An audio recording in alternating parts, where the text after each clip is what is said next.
무리에게서 스스로 갈라지는 자는 자기 소욕을 따르는 자라 온갖 참 지혜를 배척하느니라. 미련한 자는 명철을 기뻐하지 아니하고 자기의 의사를 드러내기만 기뻐하느니라.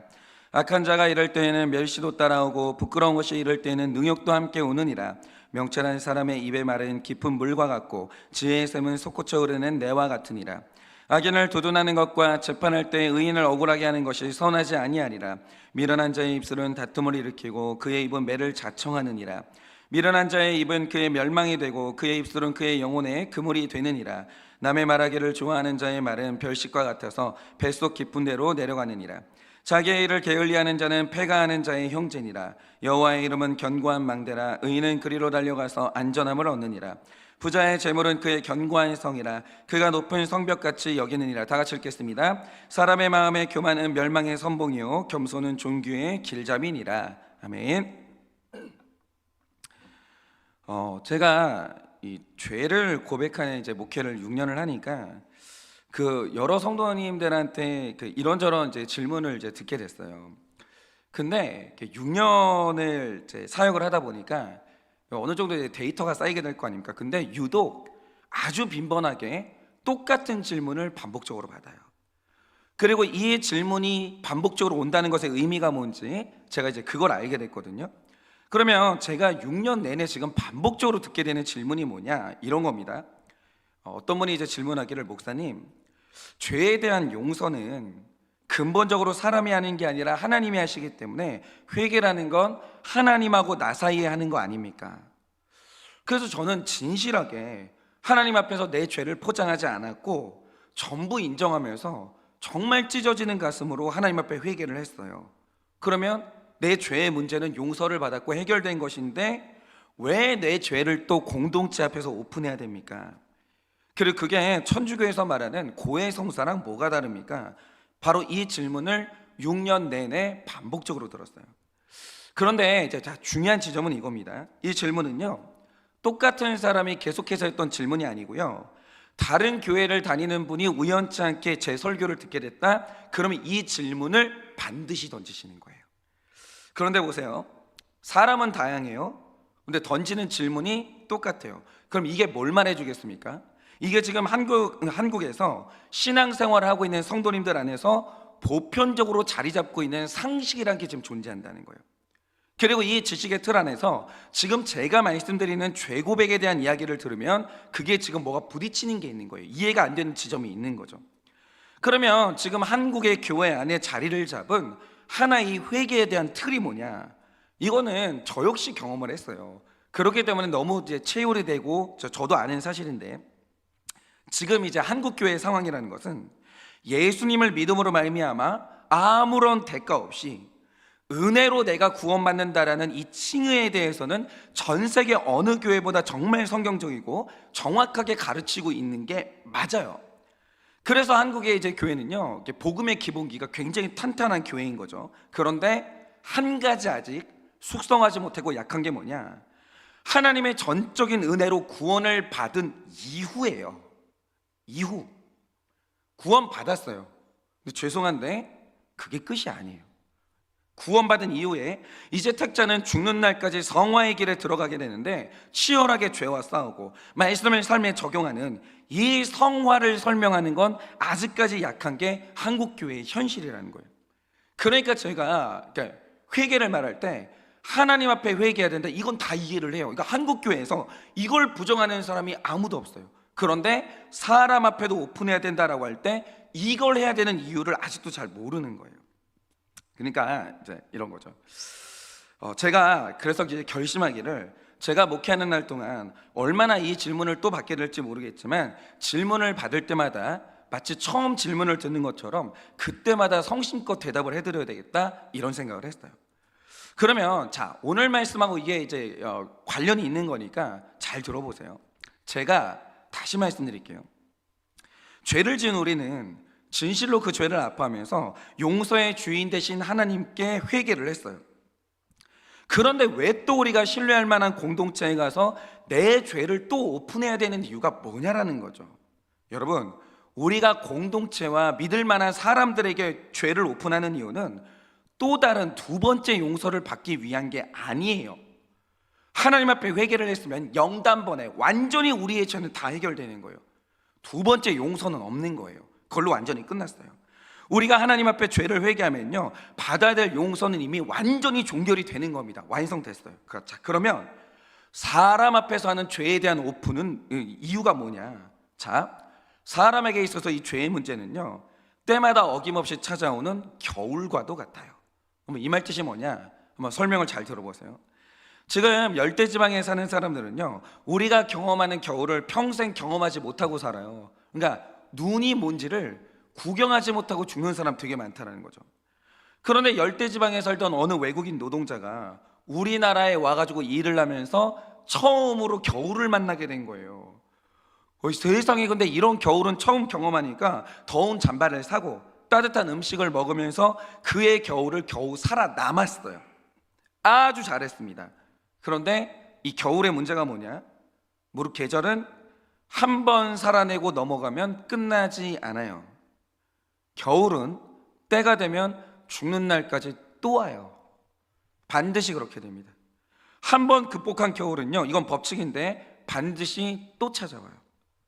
그러니까 또 찾아온다, 다음 겨울이 있다, 이걸 인정하는 사람이 해야 되는 일이 뭐겠습니까? 사는 날 내내 겨울은 반복적으로 오는 게 법칙이기 때문에 얼어 죽지 않을 구조를 만들어야 되는 거예요. 더운 여름날에 단열재를 벽면에 바르고 그 뜨거운 여름에 온돌 시스템을 갈아놓고 불을 지필 연료를 미리 이 구비해 놓는 거죠. 그런데 더운 여름에 왜 추위를 준비해요? 이유가 뭐냐면 지난 겨울은 어찌어찌 생존했지만 다음 겨울이 또 오거든요. 무조건 오거든요. 여러분, 이번 여름 잘 나셨습니까? 죄송한데 다음 여름 또 옵니다. 마찬가지로 제가 딱 말씀드리지만 어떤 사람이 죄를 짓고 넘어졌는데 그게 얼마나 큰 잘못인지를 깨달았고 하나님 앞에서 진실로 눈물로 회개를 했어요. 정말 잘했어요. 제일 중요한 일을 하신 거예요. 그런데 문제가 뭐냐? 여러분이 아무리 회개를 한다고 해도 한번 내가 맛을 봤던 죄와 중독은 죽을 때까지 안 사라져요.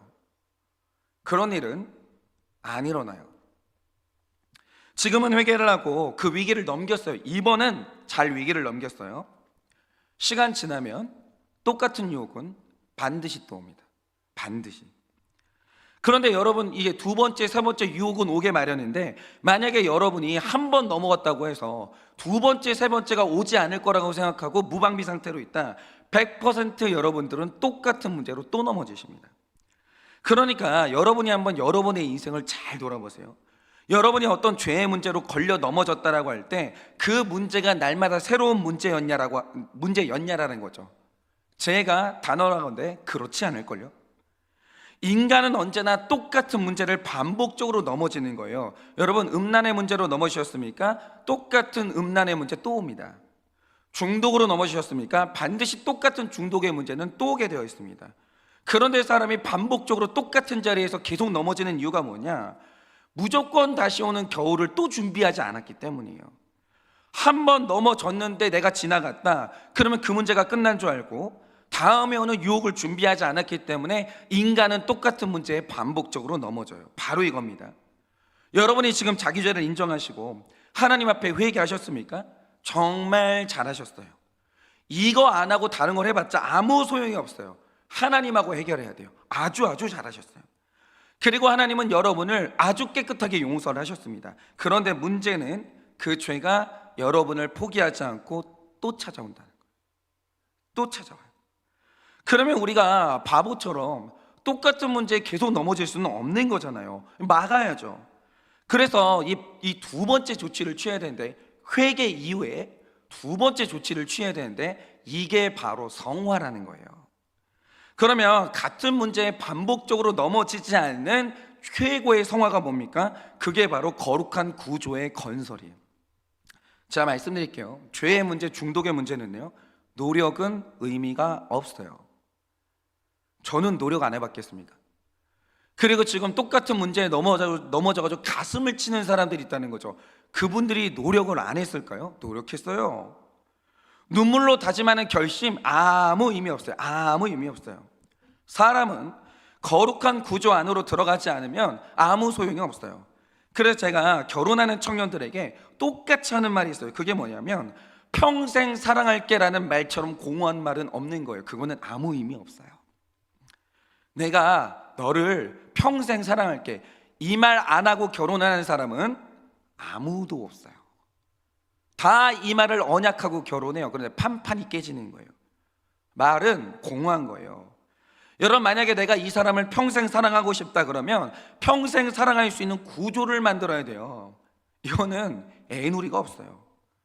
결혼했으면 자꾸 뭐 이런저런 핑계 대지 말고, 통장은 이유가 없어요. 하나로 합치는 거예요. 아니, 통장이 두 개고 내 돈이 어디로 들어오고 빠지는 게 배우자가 모르는데 평생 사랑한다? 죄송한데 거짓말입니다. 그냥 안 되는 거예요. 그건 무조건 통장 합쳐야 되고 비밀번호는 합쳐야 되는 거예요. 그리고 또 하나의 중요한 구조가 뭐냐? 내가 신뢰할 만한 공동체에 내가 지금 반복적으로 넘어지고 있는 죄가 뭔지, 그 죄패를 잘 들으세요. 아무한테나 말하는 게 아니에요. 신뢰할 만한 공동체에 내 죄패를 오픈해야 돼요. 왜냐? 죄는 법칙이 있는데 혼자 못 이겨요. 내가 혼자 이길 수 있는 죄는 없어요. 혼자는 1대 다수가 싸워야 되는 거예요. 그러니까 내가 죄를 오픈해야 공동체가 관리해주고 병원도 보내주고 날 도와줘야 내가 죄를 이기는 거지. 죄를 숨기고 혼자 싸우면요, 백전백패하십니다. 제가 해봤잖아요. 저는 목회자 자녀잖아요. 얼마나 많은 사람들이 똑같은 문제에 평생 넘어지는 걸 봤겠어요. 이유가 뭐겠어요? 오픈을 안 해요. 도움을 안 받으려고 해요. 수치를 안 당하려고 해요. 혼자 싸우면 백전백패하는 거죠. 그러니까 하나님 앞에서 죄를 고백하는 건 용서받기 위해서 하는 것이고요, 사람 앞에서 죄를 고백하는 건 다시 찾아오는 죄와 싸울 수 있는 구조, 다시 말해 강력한 공동체를 만드는 조치라는 거예요. 저는 말 안 믿습니다. 저는 다짐 같은 거는 안 믿습니다. 저는 철저한 구조주의자예요. 만약 이 세상에 내가 싸워야 되는 죄가 없다, 혼자 사세요. 공동체 없어도 돼요. 그런데 내 죄의 문제는 의지, 결심, 노력, 성품 이런 걸로 절대 안 됩니다. 절대로 안 됩니다. 죄는 거룩한 구조 안으로 들어가야 무조건 해결되는 거예요. 그런데 우리가 거룩한 구조를 만날 때 그 구조의 핵심이 뭐냐? 바로 그게 공동체라는 거예요. 제가 공동체 노래를 하는 이유가 있어요. 제가 공동체 없어 살다가 넘어져 봤기 때문에 저는 공동체가 생명이라고 생각하는 거예요. 목장 공동체가 정말 중요해요. 여러분, 저 역시 44년 동안 죄와 싸워온 성도 중에 한 명이잖아요. 내가 죄를 오픈하고 함께 싸워줄 목장 공동체가 없이 죄에 대해서 혼자 싸워 이길 수 있냐라고 하면 저는 불가능했어요.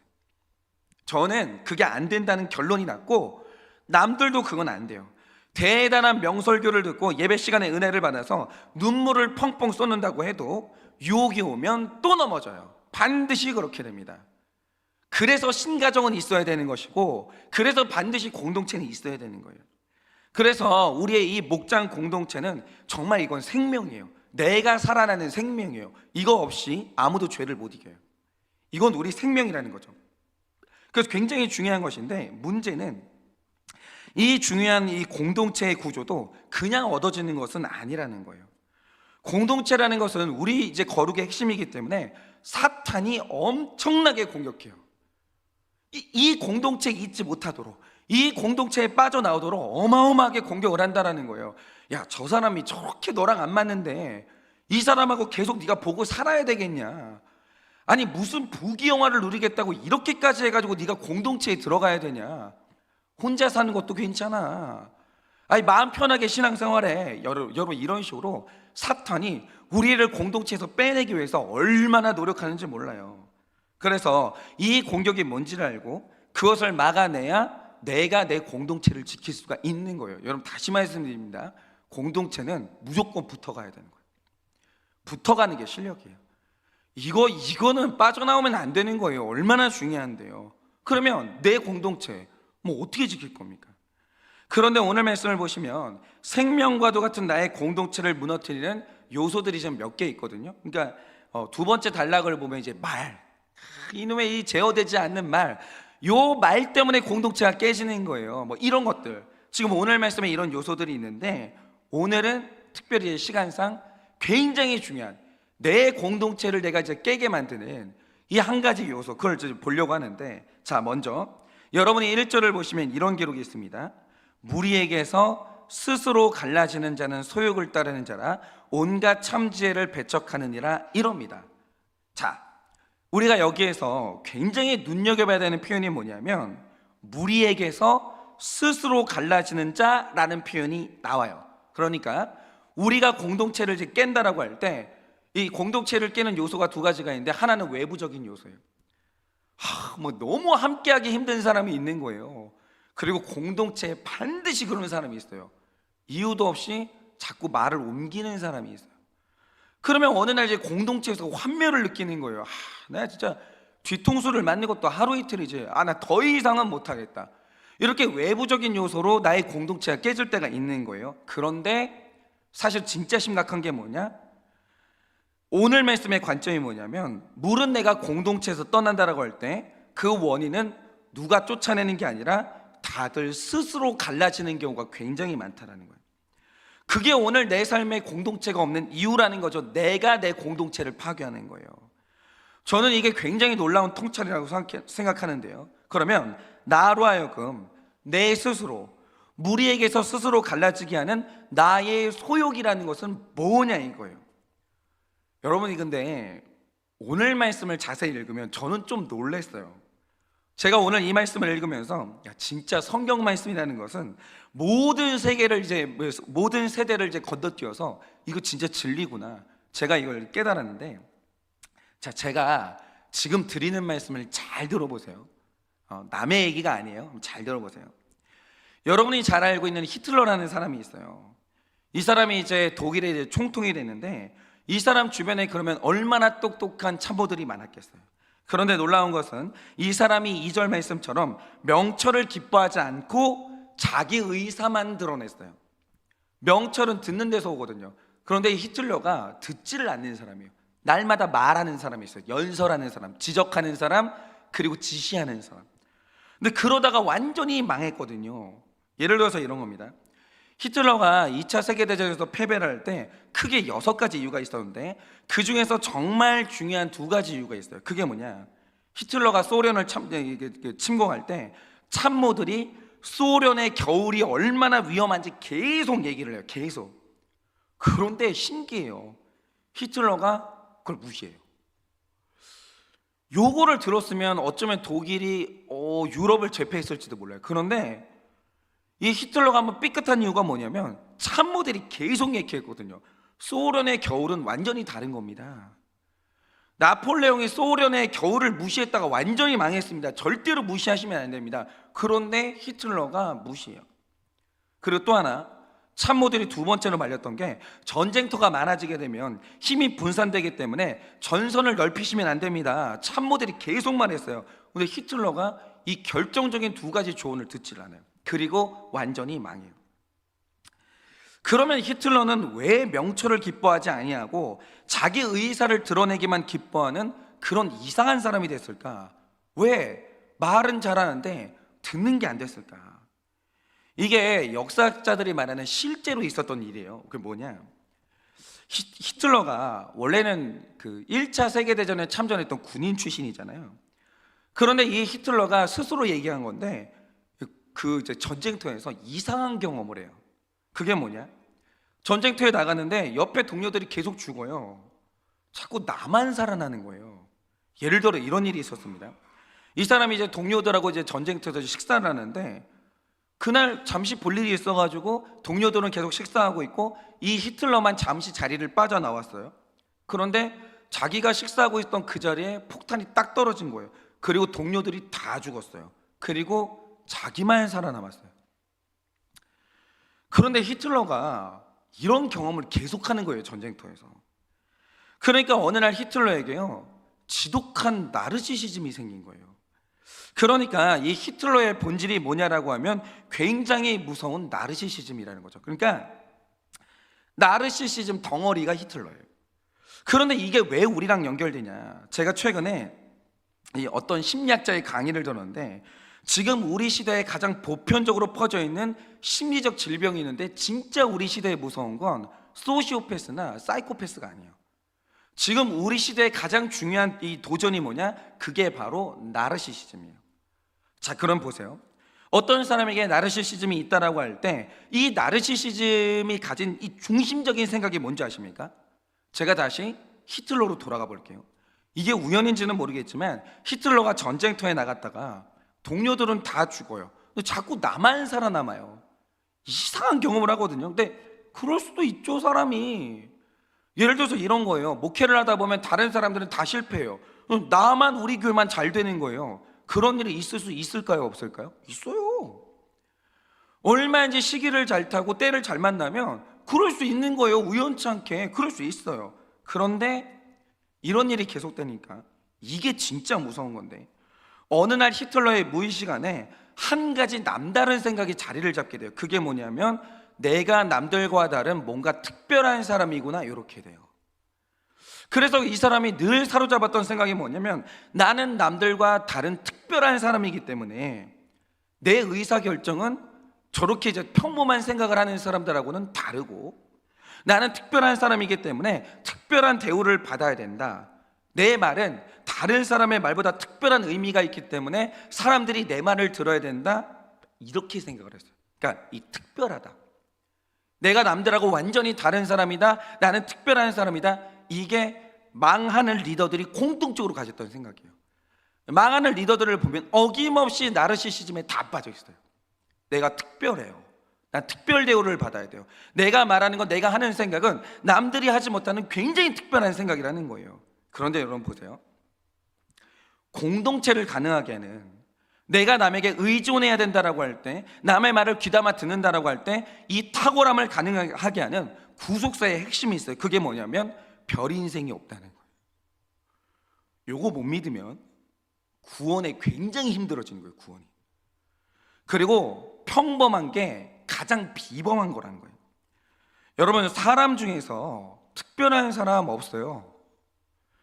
자꾸 우리가 결혼 상대 찾을 때 특별한 사람 찾아요. 목사님, 이 사람이 다른 사람하고 달라요. 너무너무 특별한 사람이에요. 죄송한데 그거는 자기 생각이에요. 특별한 사람 없어요.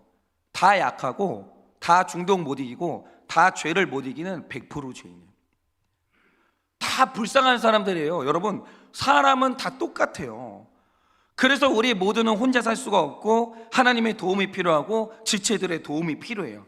사람은요, 올바른 판단을 하려면 10,000명이면 10,000명 다 다른 사람의 조언이 필요해요. 사람이 성장하려면 배워야 돼요. 안 그러고 혼자 독학해가지고 뭐 어느 날 갑자기 선지자가 되고 이런 사람은 없어요. 예수님이 어릴 때 양육자 있었어요. 예수님이 어릴 때 스승 있었어요. 뭐 갑자기 태어났는데 막 부처님처럼 걸어가더니 막 천상천하 유아독존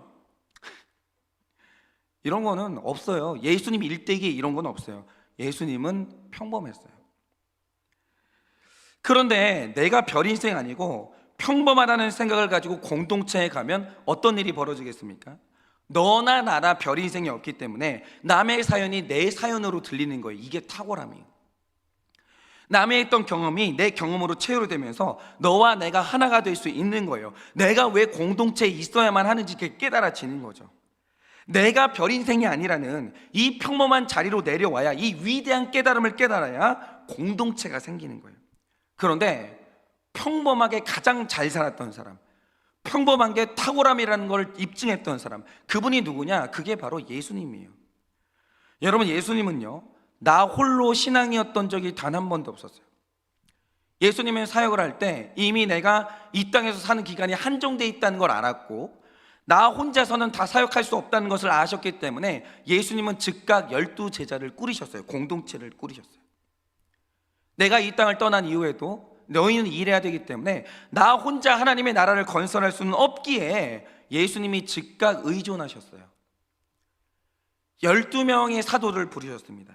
언제나 예수님의 인생에는 공동체가 있었거든요. 그런데 예수님이 그럴 수 있었던 이유가 뭐냐? 그분이 죄인의 모습을 하고 죄인들하고 완전히 평범하게 살았거든요. 완전히.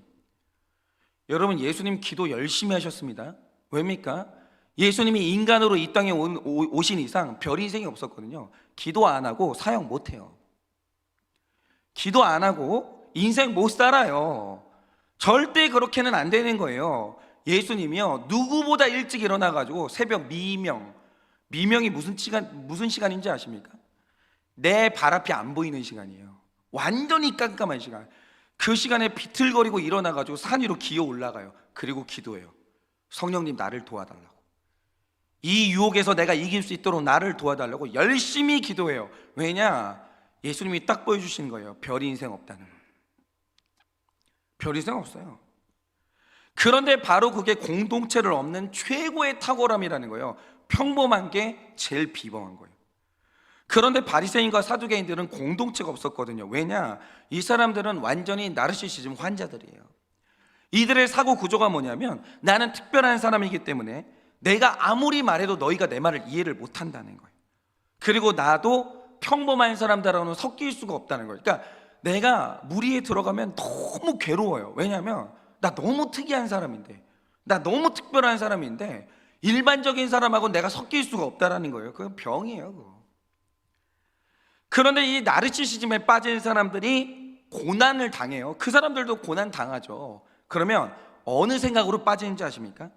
지금 내가 당하고 있는 고난은 다른 사람들과는 완전히 차원이 다른 너무 특별하고 너무 힘든 고난이라는 거예요. 이거는 너무 특별한 고난이에요. 그리고 나는 지금 다른 사람들이 느끼지 못하는 너무 특별한 이 고통을 경험하고 있기 때문에 이 다른 사람의 충고가 의미가 없다라고 생각해요. 다른 사람이 하는 처방 딱 들으면 나르시시즘에 빠진 사람들은 딱 이렇게 반응을 해요. 그 정도 답은 나도 알아. 야, 네가 말하는 답은 나도 알아. 근데 지금 내 고난이 네가 말하는 그런 범주의 고난이 아니야. 나 되게 심오하고 되게 특별한 고난을 받고 있거든. 그런 어설픈 정답 나한테 말하지 마라. 완전히 안 들어요, 안 들어. 그런데 이렇게 나오면서 양육이 안 돼요, 양육이.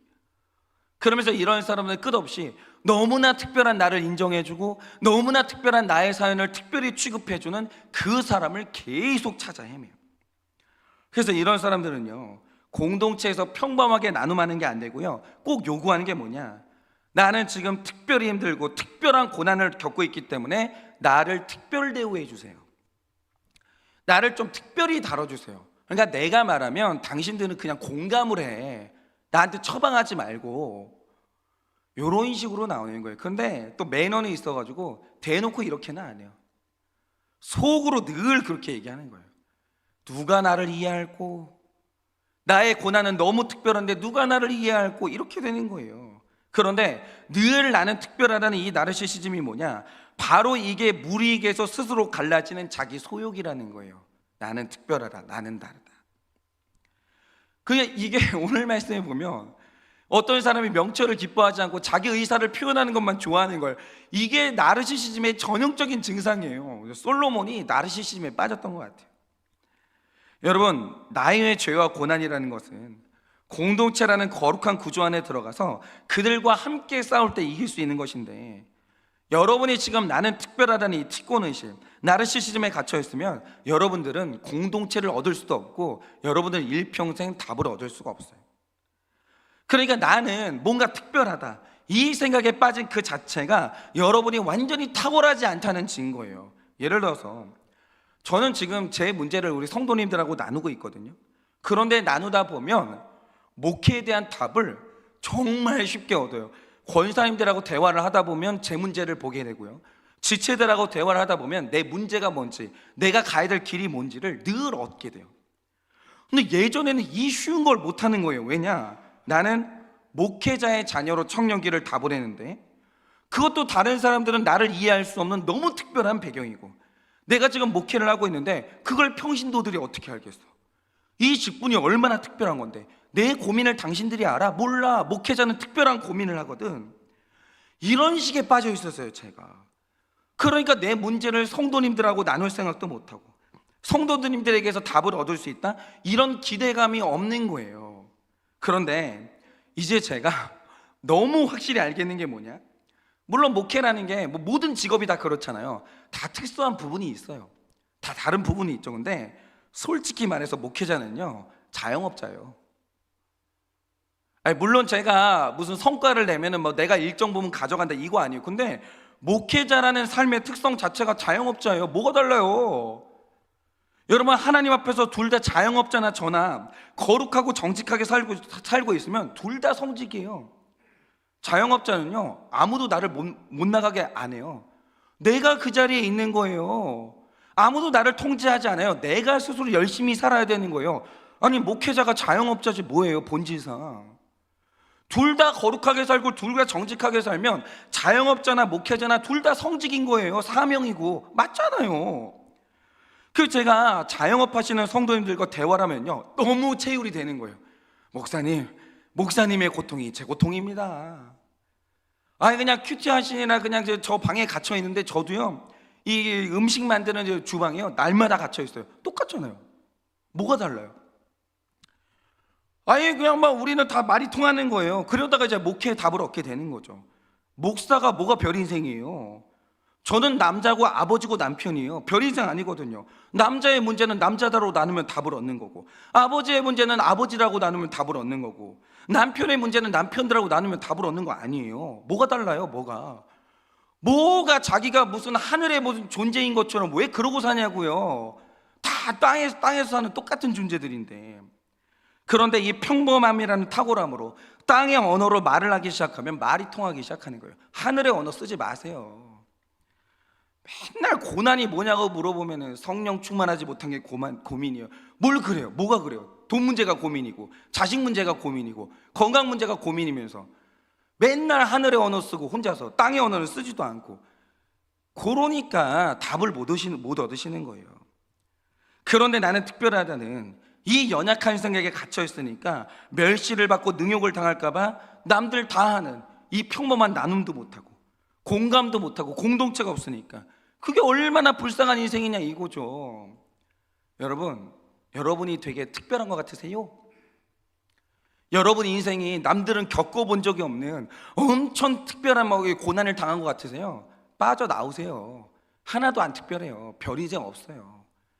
여러분 겪었던 일들이요, 남들 다 겪고 살았어요. 여러분만 힘든 줄 아세요? 아니요, 남들 다 힘들어요. 그러므로 공동체에 가서 나누면요, 다 답을 얻어요. 뭐가 그렇게 특별한 인생 살아가지고 남들한테 말도 못하고 나눔도 못하고 왜 그러고 사냐 이거죠. 여러분, 우리는 공동체가 없으면 넘어질 수밖에 없는 인생이기 때문에 공동체는 무조건 있어야 되는 것인데, 공동체는요, 별 인생이 없구나 이걸 깨달은 평범한 그 비범한 사람들이 얻는 것이 바로 공동체라는 거예요.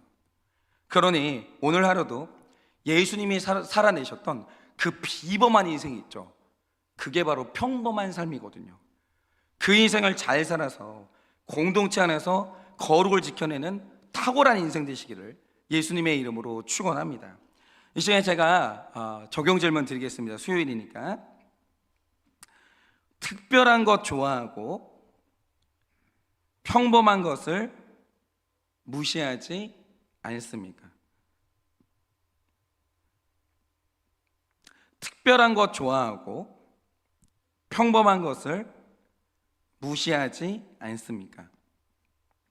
왜 그런 거 있잖아요. 교회에서도 나는 리더십한테 특별한 존재가 돼야 돼. 난 평범한 사람은 될 수가 없어. 자꾸 이런 거 추구하는 분들이 있잖아요. 여러분 혹시 그렇지 않으세요? 내 고난이 특별히 힘들고 불쌍하다고 생각되지 않습니까?